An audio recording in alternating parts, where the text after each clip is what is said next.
com o nosso próximo tópico, que está na emenda da disciplina. Nós vamos falar hoje sobre escalas e gráficos. Então, para começar, temos que nos lembrar que escala ela vai ser uma relação matemática entre o que vai ser reproduzido em uma determinada representação e aquilo que corresponde ao objeto real. Ou seja, eu tenho, por exemplo, um carrinho aqueles de Hot Wheels que geralmente brincávamos quando era criança. Quando a gente lê uma embalagem dessa miniatura de carro, ele geralmente mostra a escala de 1 para 10. Isso quer dizer que para cada 1 centímetro do objeto real, a miniatura vai ter correspondente a ele 10 centímetros do objeto original. Então, se no original tivéssemos um espelho retrovisor de 10 centímetros, na representação em miniatura, esse objeto vai ser de 1 centímetro. Então, isso é que é escala. Ela vai ser essa relação matemática entre o objeto original e o objeto real que nós geralmente usamos. Então, sempre que vocês forem pensar em escala, tentem fazer essa comparação de, por exemplo, um carro e um carro que nós aplicamos de Hot Wheels para vocês saberem como relacionar a escala, porque geralmente usamos para poder fazer isso, principalmente na matemática.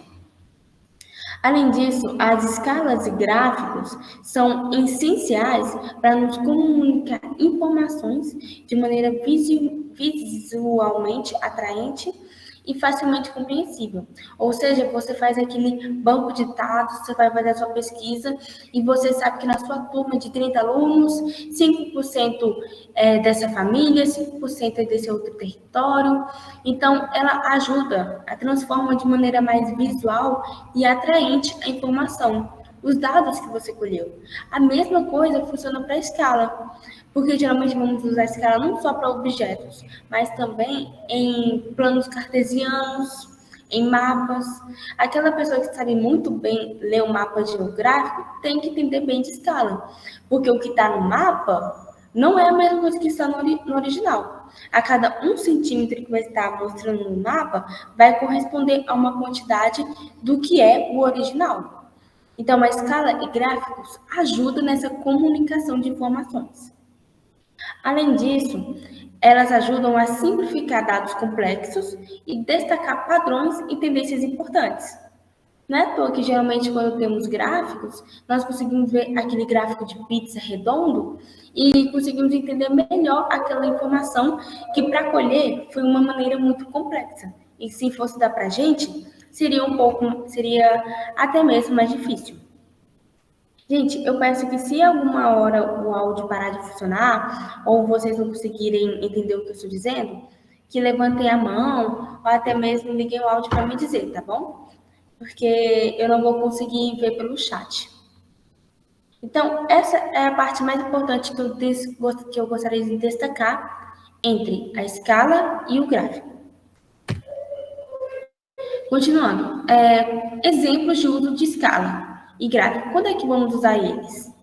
Para apresentar dados demográficos de um relatório de pesquisa. Por exemplo, muitos partes do governo usam, IBGE, esses partes do governo, órgãos do governo, usam para representar dados, muitas vezes demográficos.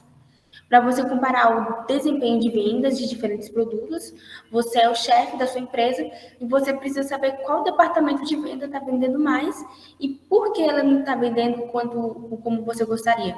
Tem alguma distração? Então, você usa escalas e gráficos para isso.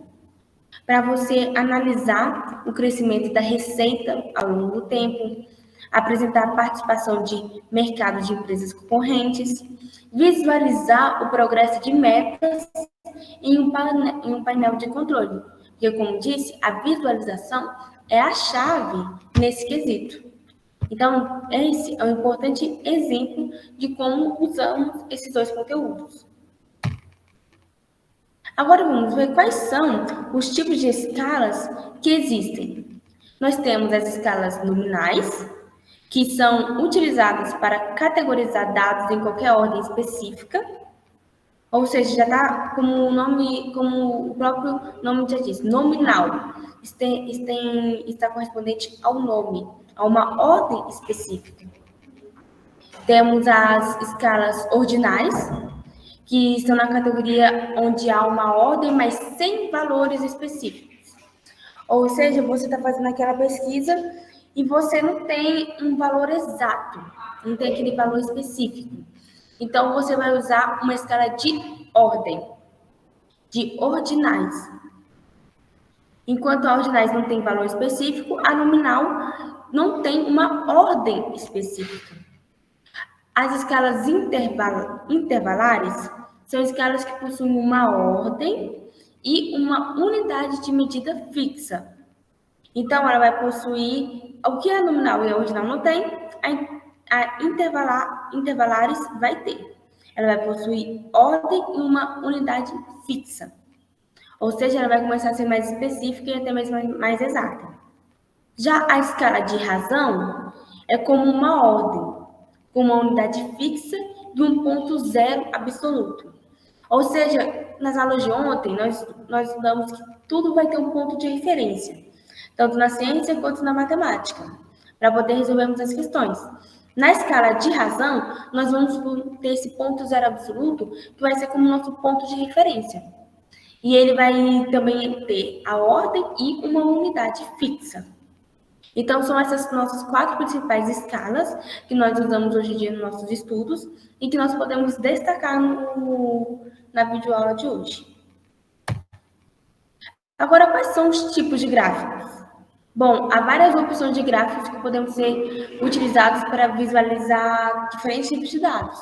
Hoje em dia, graças à tecnologia de slides, de inteligências artificiais, de arte, nós temos vários gráficos. Porém, os que mais usamos, e principalmente o que mais cai em concurso, porque são dados que nós usamos para dados científicos, dados de comportamento, dados do Estado, tem que ser um pouco mais elegantes e sérios.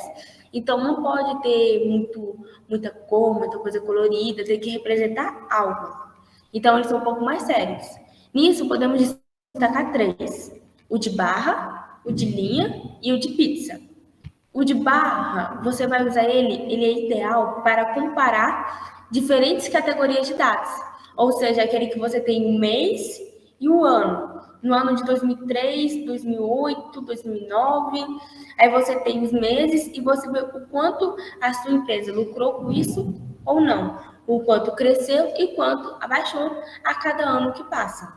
Então, esse gráfico de barras é ideal para dados. Enquanto de linha, ele vai ser ótimo para poder mostrar tendências e mudanças ao longo do tempo. Ou seja, se você quiser comparar a sua empresa com as empresas rivais ao decorrer dos anos, as diferenças, o que destaca você e o que destaca os outros, geralmente você vai usar o gráfico de linha para poder mostrar essas mudanças. E claro, temos o nosso gráfico de pizza, que ele é perfeito para exibir proporção de diferentes categorias de dados. São aqueles redondos que a cada fatia de pizza ou ele aumenta ou ele diminui, dependendo da quantidade. Até mesmo ele é muito usado para fazer meme que as pessoas usam. Colocam 95% alguma coisa no gráfico de pizza e 5% outro. Então ele é bastante utilizado hoje em dia. E temos, é claro, a junção dos dois, da escala gráfica, que é muito usado no ramo da cartografia, nos estudos de geografia. Ela vai ser a relação entre a dimensão das informações apresentadas em um mapa, que estarão comparadas com o tamanho real do objeto, representado através da cartografia. É como eu disse, tem um carrinho e tem um carro. Vai ter a escala, vai ter um mapa que você faz e o território real. É claro que as medidas que você coloca no seu mapa não são comparadas ao original, porque o original é bem maior. Por exemplo, tem metros quadrados, tudo mais, então na sua escala de cartografia, no seu mapa, a escala vai ser diferente. Porque vai ter essa comparação com o real e o original. Vai ter essa relação entre a dimensão das informações apresentadas. Então, você vai ter a gráfica e a escala fazendo um trabalho em um só na cartografia. que ela é necessária para representar espaços físicos nos ramos de estudo. Então, o pessoal de geografia vai usar bastante para poder entender esse conteúdo navegadores também utilizam muito isso. Então, se você quiser ser um bom navegador, se você quiser ter uma boa direção, recomendo estudar escalas gráficas, que você vai ter um bom entendimento de todo o conteúdo. Quando eu vi a emenda de vocês, não pediu para aprofundar muito nessas categorias de escala. Então, eu não vou trazer algo mais complexo desse ramo de estudo. Vou trazer o que eu achei mais importante enquanto eu estudava o conteúdo, ok? Com isso, nós finalizamos o nosso esquema de escalas e gráficos, que é justamente para a gente poder ver o tipo de cada um e a diferença e o que podem ser ideal na junção dos dois. Agora, nós vamos para um assunto que é um pouco mais complexo e extenso, porém é essencial. Se vocês estudaram a aula de ontem e viram a aula de ontem, vocês vão entender do que eu estou falando agora. Porque agora a gente precisa ter noção de vetores. Então, a aula de ontem sobre sistema internacional, sobre grandezas físicas, vão ser muito importantes nesse conteúdo. Então, vamos ter alguma noção de vetores. Quando eu estava explicando sobre grandezas físicas, eu falei que tem o modo, a direção e o sentido. Que a grandeza escalar vai ter somente o módulo e a unidade de medida, ou seja, vai ter o número 9 e a unidade, horas. Eu tenho horas e tenho 9. Isso já é uma grandeza escalar. Eu fui para a escola às 9 horas. Não preciso de complemento, não preciso de orientação. Você não precisa saber em que direção eu fui, em que sentido eu também fui. Não precisa de complemento. Unidade, como é que é? Grandeza escalar. Mas o que a gente vai colocar agora é na vetorial. Porque na vetorial, nós vamos ter a direção, o sentido, mais o módulo com a unidade de medida. E isso vai se fazer muito presente na parte dos vetores. Obrigada.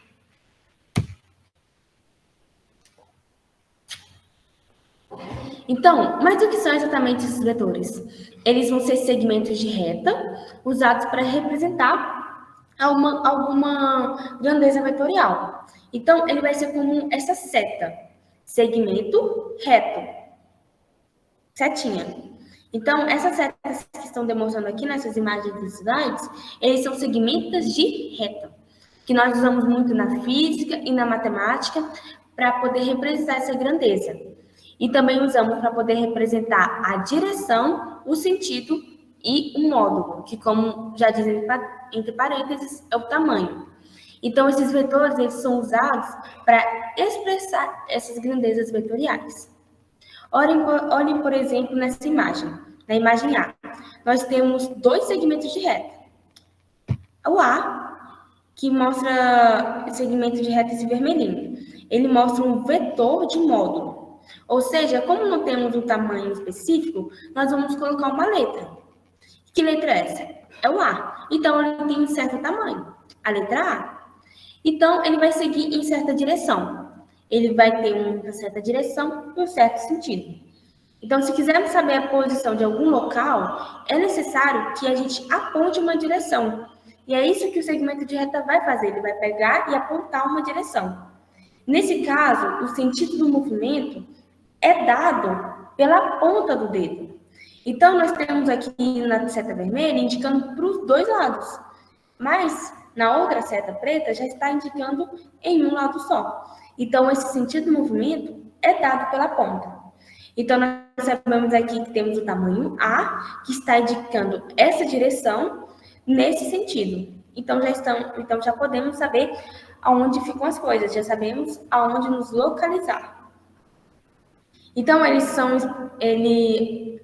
usados para poder indicar essas grandezas, e a direção em que atuam pode ser horizontal ou vertical, e o sentido pode ser para cima, para baixo, para cima e para baixo.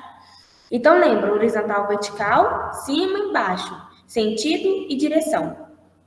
Olha nessa outra imagem que eu trouxe. Nós temos dois, podemos dizer, trabalhadores que estão, um está puxando e o outro está empurrando a carga.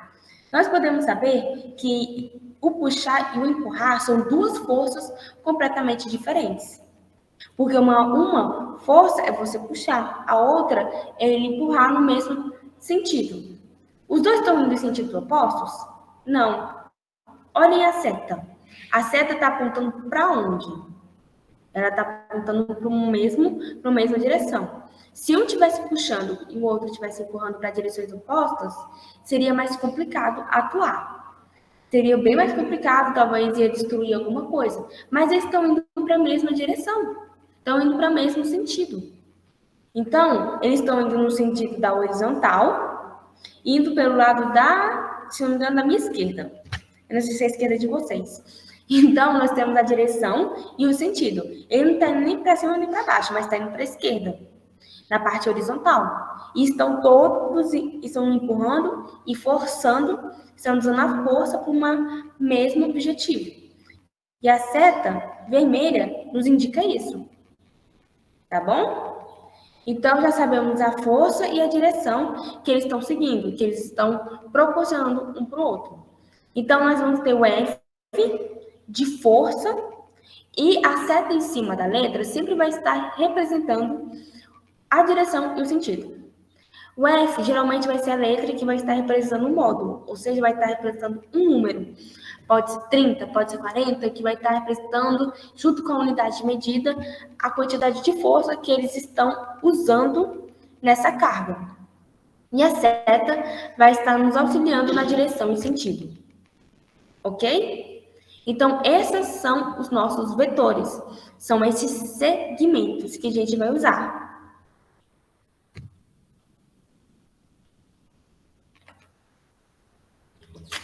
Seguindo para isso, podemos destacar que as direções de um vetor podem ser definidas com base no sistema de coordenadas que vai ser pré-determinado, que já vai ser escolhido. Por exemplo, se a gente usar um plano cartesiano, você já viu aquela folha que tem várias partes, vários quadradinhos? Aquilo a gente chama de plano cartesiano. E tem todo um estudo sobre ele que nós usamos, que é o sistema cartesiano. As direções desse espaço são diferentes. Elas são determinadas pelo x e pelo y. E um vetor pode ser escrito como x e y. Então, qual vai ser o segmento de reta? Temos o y na vertical e o x na horizontal. Olha a imagem que eu trago aqui para vocês. Ela mostra exatamente isso. Ela vai ter um sentido positivo, que está representado em vermelho, e um sentido negativo. Então, que está representado pela cor azul. Mas o vetor é a seta. Então, se a questão perguntar qual é o vetor desse sistema cartesiano, você vai colocar vetor é igual a x e y. Geralmente, o x vai ter um valor e o y também. Eles vão ter os seus valores. Então, você coloca vetor é igual a x, vamos dizer que é 5, e y que é 10. Matou a questão. Ele vai dar as alternativas e você vai saber interpretar. Então, você sempre tem que saber essa parte de vetor. Ele vai ser todo aquele segmento. Aquele segmento de x e aquele segmento de y. Então, se a questão fala que no segmento de x tem tal valor negativo que está se encontrando com o segmento de y em um valor positivo. Ou seja, qual é a parte do x que é negativo? Qual é o sentido negativo dele? Se a direita é positivo, então essa parte azul é a negativa da imagem. Então, eu sei que tem um valor aqui nesse segmento de x que está negativo. E ele vai ter um ponto aqui, que se eu seguir reto, vou encontrar com o de y, que é o quê? Positivo. Então, ele poderia, quando fala segmento de y, ele poderia ser tanto para cima ou para baixo. Tá vendo agora onde faz o sentido? Mas ele fala que o segmento de y é positivo. O número no valor de y é positivo. Então, ele não é para baixo, e sim para cima. Então, seguimos nessa direção. Então, sabemos que o nosso ângulo, a nossa questão está pedindo nessa parte do sistema cartesiano. Eu não vou me aprofundar muito nessa questão, porque não vai pedindo na emenda. Porém, eu achei necessário explicar esse sistema de x e y para vocês, principalmente quando se trata de vetor. Então, o sentido é a seta na ponta do vetor, podendo ser tanto positivo como negativo. Não se esqueçam disso. Usem essa imagem, essa cruz que vem parecida nesse plano cartesiano, que vai ajudar muito vocês, tá bom? Então, quando a gente for escrever, for desenhar as coordenadas x e y, dizemos que x e y são suas componentes horizontais e verticais. E quando o vetor se encontra inclinado, por exemplo, que eu acabei de dizer, ele vai estar inclinado do negativo para o positivo. Ele vai estar inclinado nessa direção. Então, ele vai estar com o eixo inclinado e vamos poder usar o sistema de coordenadas para poder definir o tamanho do seu componente, o tamanho do seu ângulo, o tamanho do seu valor. Então, quando se trata de ângulos do plano cartesiano, geralmente nós definimos a partir disso, a partir dos vetores de x e y.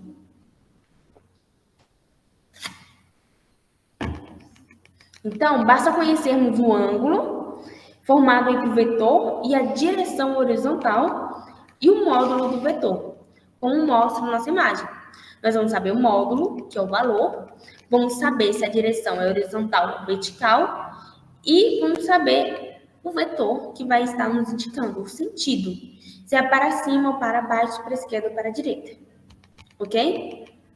Então, mas isso quando se trata de vetores que estão inclinados. Como mostra aqui a imagem, essas duas setas aqui, eu botei aqui, elas estão paralelas entre si. Estão retas seguindo uma mesma direção.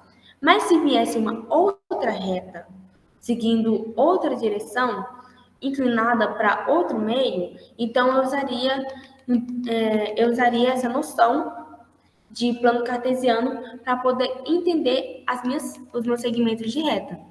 Então, aqui os nossos segmentos estão retos, estão uma cruz, estão retíssimas. Mas pode vir uma linha, um segmento e cortar essa cruz, cortar essa linha. E no momento que cortar, ela vai cortar inclinado. Então, a partir dessa inclinação é que vamos poder decidir os valores, tá bom? Por que é importante saber disso?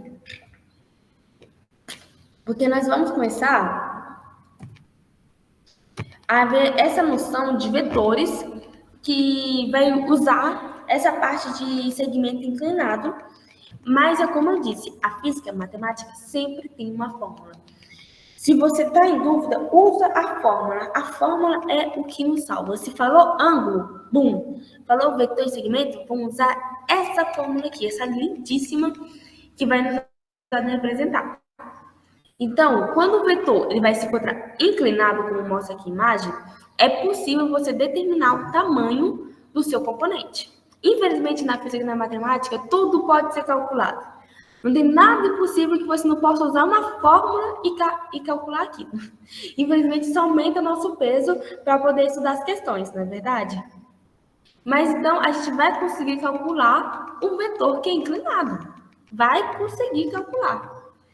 Tudo, como eu disse, basta conhecer o ângulo, que é formado entre o vetor e a direção horizontal e o módulo do vetor. Por exemplo, como eu falei, aqui vai ter o nosso cruzamento de x e de y. O x é qual? Horizontal. Y é qual? O vertical. Então, ele vai estar nos dando a direção, que aqui é o horizontal, e o módulo, ou seja, o valor do vetor. Então, quando aqui nos diz AX, quer dizer que nós vamos ter um valor em A, tá bom? O A representa um valor, vai ser um módulo. Porém, está acompanhado desse X para poder nos mostrar um segmento, tá bom? Para nos indicar alguma coisa. Então, ó, se o A está aqui, tem um A aqui, então vão ter o mesmo valor. Ok? E estão seguindo nessa direção, aí vem uma linha e puf, corta eles. Reparou que essa linha, assim que corta esse ângulo, ela forma dois triângulos? E que se você seguir bem, vai formar um quadrado? Tenha em mente isso. Formou dois triângulos, não é verdade? Qual é a fórmula matemática que nós usamos para poder calcular triângulos? É uma coisa que repete tanto pra gente que, mas sinceramente, se eu não visse, eu não ia lembrar da fórmula, não. Eu só lembro no nome, que é o Teorema de Pitágoras. Esse teorema, se alguma coisa der triângulo, é teorema. A gente vai usar teorema. E não é diferente aqui nesse plano cartesiano. Cortou, nós temos o segmento A, que está seguindo na direção e sentido que estão indicados nessa seta aqui em cima do A. Tá vendo? Ela veio, cortou e formou um ângulo. E agora? Nós vamos usar agora nossa matemática para poder calcular o segmento de AX e o outro AX, positivo e negativo, ok? Então, vamos aplicar e usar as fórmulas que estão aqui. Assim que ele faz esse segmento, o AX e o AY vão ter como cálculo o cosseno e o seno, que geralmente esses valores vão estar dando na prova. Não tem como você calcular o valor de cosseno e seno sem eles darem esses valores. Eles precisam dar esses valores de ângulo, porque você não vai saber magicamente do nada. Isso é uma coisa que nem mesmo eu sei dizer para vocês. Precisa estar na questão. Mas como nós sabemos o número, nós colocamos cosseno do ângulo e seno do ângulo. Então, para isso, y vai ser seno e para x vai ser cosseno. Então, a gente pega o valor, o módulo A, vezes o valor de cosseno e descobrimos o valor de AX.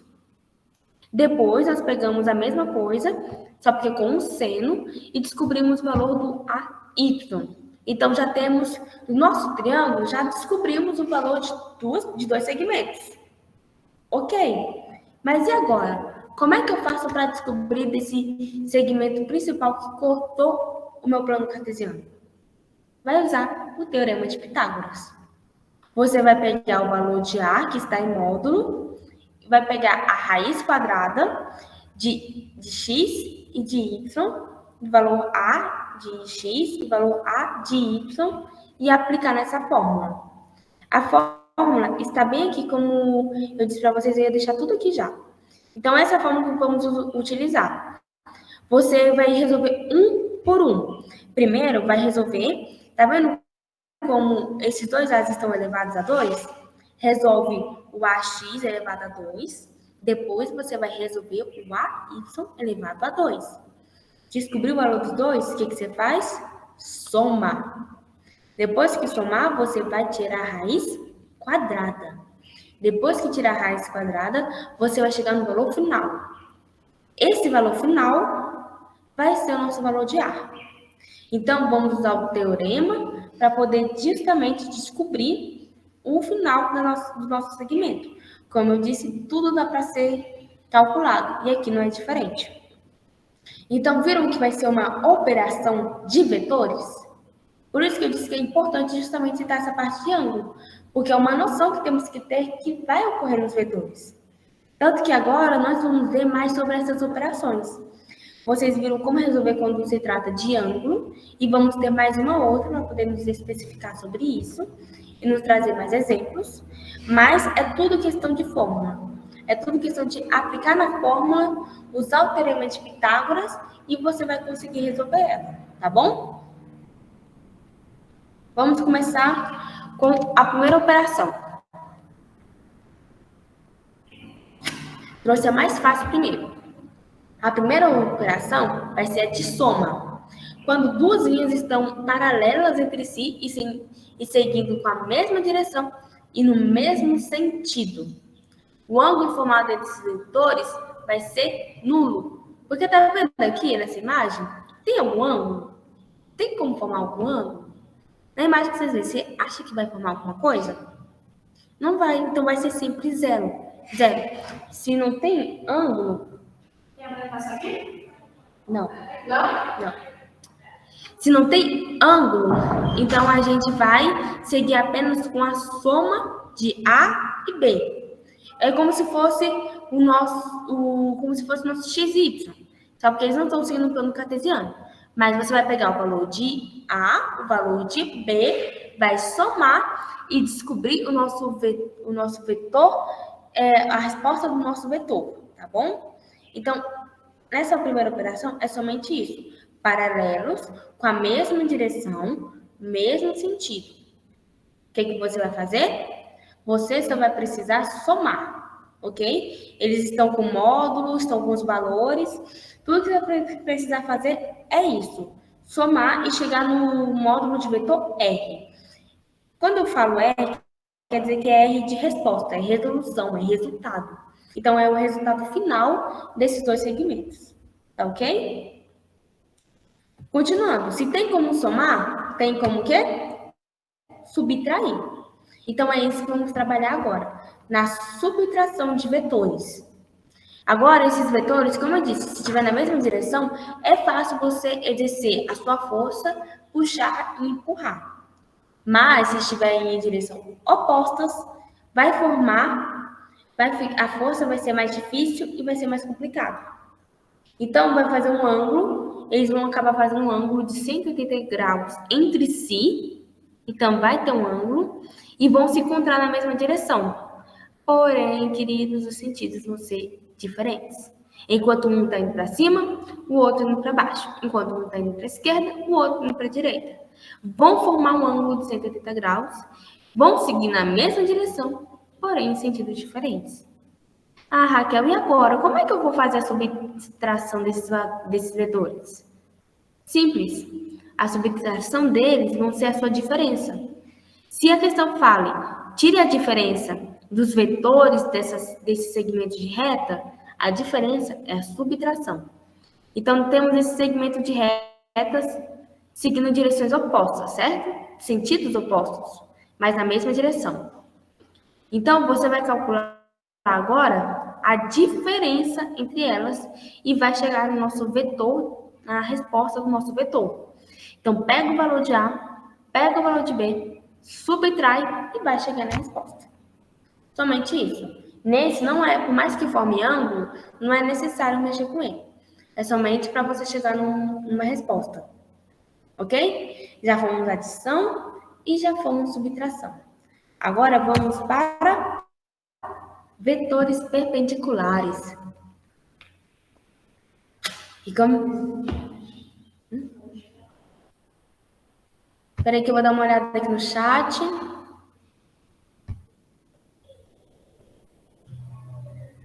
Bom, não tem nenhuma dúvida sobre o conteúdo, então eu vou prosseguir, tá bom? Nos vetores perpendiculares, como eu disse, vai acabar formando triângulo. Se é triângulo, vai calcular o quê? O teorema de Pitágoras. É a nossa fórmula magiquinha que vai nos ajudar a calcular. Por quê? Porque ele vai formar um ângulo de 90 graus entre si. Como nós podemos ver, nós temos um segmento de A e segmento de B. Esse R é o nosso segmento resposta. Ou seja, vai ser o que a questão vai querer que você descubra. Vai ser no nosso triângulo, vai ser nossa hipotenusa. Ele vai querer descobrir esse valor. Muitas vezes, ele vai te dar o valor de A, de R, mas não vai te dar o valor de B e vai pedir para você descobrir o valor de B. E para isso, você vai ter que usar o teorema de Pitágoras. O concurso tem esses esquemas muito sacanas, que vai pedir para você descobrir o valor. Mas, geralmente, as retas vão ter o valor de o segmento A e segmento B. E nisso vai acabar formando um ângulo de 90 graus. Se formou um ângulo de 90 graus, pode saber que é um triângulo. Se é um triângulo, vou usar o quê? De novo, teorema de Pitágoras. É uma coisa recorrente dessas operações. Então, para você saber o vetor resultante de dois vetores perpendiculares, ou seja, estão ali perpendiculares entre si, devemos ligar o início de um ao ponto do outro. Vamos aqui nesse segmento mostrando aqui. Como eu disse, a seta sempre indica a direção. É o que é o nosso dedo, é como se fosse o dedo e aqui é a minha seta. Então, se eu falo que é para a esquerda, é para a esquerda. Se eu falo que a padaria está na direita e o lugar que você está a bicicleta está na esquerda, eu estou indicando uma direção. Você vai subir para poder chegar na padaria e vai descer a rua para poder chegar no lugar que conserta a bicicleta. Então, o segmento B está indicando para cima e o segmento A está indicando na horizontal. Então, se fosse um plano cartesiano, podemos saber que o B é o Y e o A é o X. Isso se for aplicado em plano cartesiano, que geralmente é muito aplicado o teorema de Pitágoras nele. Mas, continuando, temos o segmento A e B. Você vai pegar o final de um e ligar com o início de outro. Então, você vê que o A começa naquela seta. Então, você vai ligar o A com o B, mas não no início do B, e sim no final do B. E vai formar o quê? Um terceiro segmento de reta. E é esse terceiro segmento que queremos descobrir o valor. Porque, gente, se dá o valor de dois números, como A, como da letra A e da letra B, então você vai ter que descobrir o valor do R. Não tem como você fazer toda uma equação somente com um valor. Tem que dar os dois valores, no mínimo, em uma questão, para você seguir com a equação. Senão, você só vai simplificar ela ao máximo até chegar numa simplificação bem pequenininha, mas que não vai ter resultado, porque você não tem um outro valor. Então, o vetor resultante, que é representado nesse R, como já disse, vai formar a hipotenusa de um triângulo retângulo, que é o que nós vamos aplicar nessa fórmula. Então, pegamos o R ao quadrado, junto com A e o B ao quadrado, e vamos resolver. Primeiro resolve o A e o B, depois vai somar os valores. Depois de somar os valores, você vai pegar e resolver o R, mas o R é só letra. Então, o que está, como eu disse, o que está dividindo passa multiplicando, e o que está multiplicando passa dividindo. Ok? Então, você vai resolver esse teorema de Pitágoras a partir dos valores que ele vai te dar e você vai chegar nessa operação, no resultado do vetor resultante, que é representado pela letra R. Tá bom? Então, esse é o nosso teorema de Pitágoras, que nós usamos para vetor perpendicular. Tá ok? Que vão formar o quê? Ângulos. Se formar um ângulo de 90 graus, é vetor perpendicular. Se formar um ângulo de 180 graus, então é somente uma subtração. E se não formar ângulo nenhum, então quer dizer que é a soma dos segmentos. Então, se ligue nesses macetes que vocês vão saber identificar na hora da prova. Continuando, temos a nossa quarta operação, que é com vetores oblíquos. Ou seja, nós vamos usar a regra do paralelograma. Se não encaixa, como eu disse, cada um tem seu caso. Se não tem ângulo, e não se o seu vetor não se encaixa no primeiro, então não vai fazer adição. Se não encaixa no segundo, não vai fazer subtração.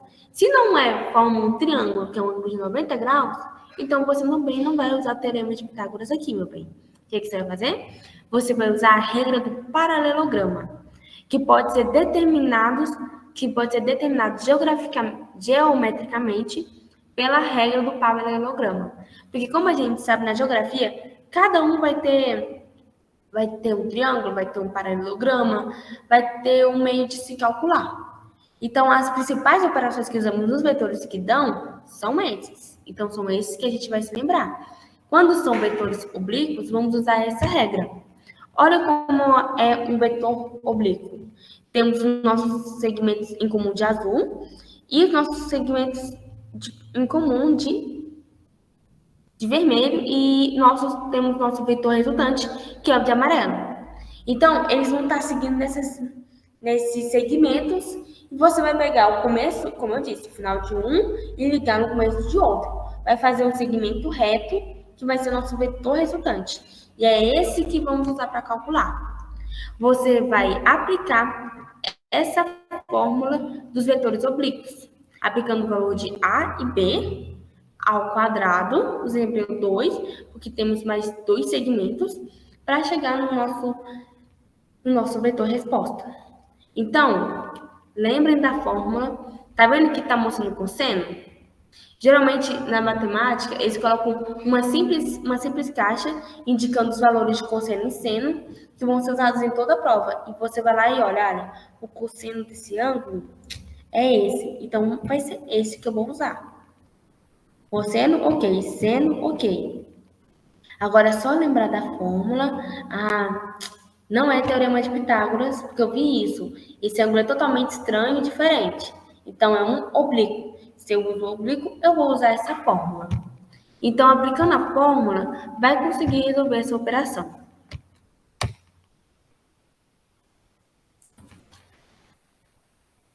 Então, vamos seguir para a última operação de vetores. Estou na última questão.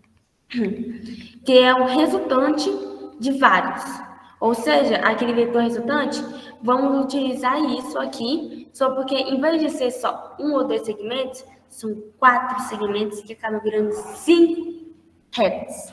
E a gente usa, por isso, de vários vetores. Então, quando temos diversos vetores e queremos encontrar o resultado, devemos conectá-los uns com os outros. É como aqueles, sabe aquela brincadeira de pontos que geralmente fazemos quando criança? Ligar um ponto no outro e formando aquelas retas? Então, é nisso que vamos fazer aqui. Nesse processo, que dependente da ordem que vamos escolher, devemos ligar a ponta de um vetor ao início do próximo. Então, começou aqui no A. Vou ligar no final do B. No final do B, eu vou ligar no C. E vai nesse jogo de pontos. Nisso, você vai formar, vai ver que vai poder ligar o último segmento com o primeiro. Esse segmento reto vai ser nosso vetor resultante. Vai ser o nosso resultado que nós queremos chegar. Então, vamos aplicar qual fórmula? Vamos usar como se fosse o teorema de Pitágoras, porque nós sabemos que vamos formar ângulos de 90 graus, só porque agora com 4 segmentos. Então, primeiro temos que usar essa fórmula aqui, o resultante, porque o valor desse segmento resultante, ele é igual ao valor de A, B, C e D, só que somado. Você soma os 4 valores. Só porque os 4 valores estão em formato de ângulo. Então, para você descobrir o valor deles, você tem que descobrir o resultado desses ângulos. Então, você pega o segmento de A, o vetor a x e a y, tá vendo? Temos aqui, Temos esse A. Então, você vai acabar descobrindo o valor deles e vai usar para poder chegar na última fórmula. Então, qual é a fórmula do vetor resultante? É R igual a x mais bx mais cx mais dx, que vai somar com a y mais by mais cy e dy. Então, você vai somar todos esses valores e vai chegar no valor, no vetor resultante. Só que a gente sabe que nem sempre é fácil assim, porque eles têm mania de colocar valores quebrados, valores difíceis, valores que você tem que dividir. Porém, se você lembrar das fórmulas e souber identificar cada parte, você vai poder chegar no resultado, vai poder chegar no vetor resultante. Tá ok? Então, essa é a nossa aula de hoje, falando sobre escala, gráficos e noções de vetores. Olha, muito obrigada pela aula, viu? Eu espero que tenha ajudado vocês a entender um pouco mais o conteúdo e que tenha ficado claro o que a gente tenha dito, tá bom? Se quiserem, voltem, revejam o vídeo e também revejam a aula do dia anterior, porque é importante para entender as noções vetoriais, tá ok? Muito obrigada e tenham uma boa tarde.